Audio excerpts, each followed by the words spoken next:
अगर आप भी चाहते हैं कि आपन म्यूजिक के वीडियो सबसे पहले आप तक पहुंचे, तो लाल बटन को दबाकर चैनल को सब्सक्राइब जरूर कर ले और साथ में बेल आइकन को दबाना ना भूलें।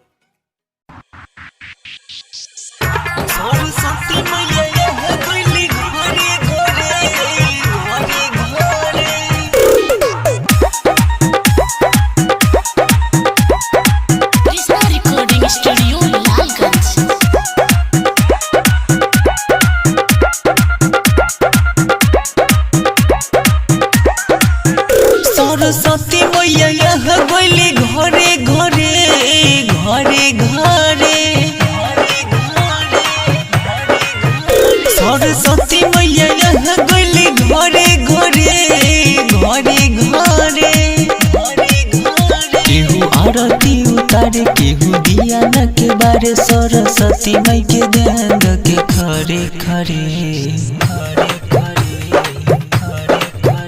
सरस्वती मैया यहाँ गइली घरे घरे घरे घरे।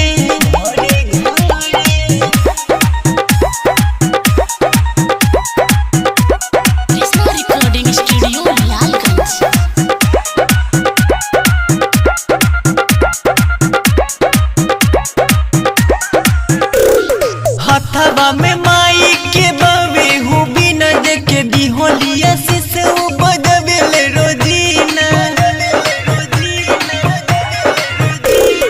हथवा में माई के बाबे हो बिना देखे दिहोलिया से बजबेले रोजीना।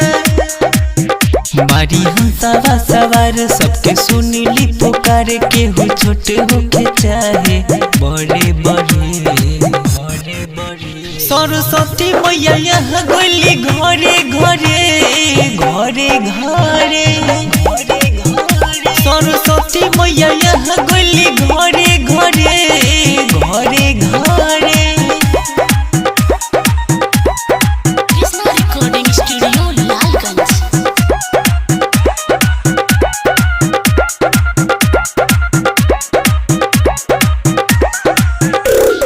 विद्या के देवी होई माई सरस्वती, होखेला पूजाई जल के अगरबत्ती।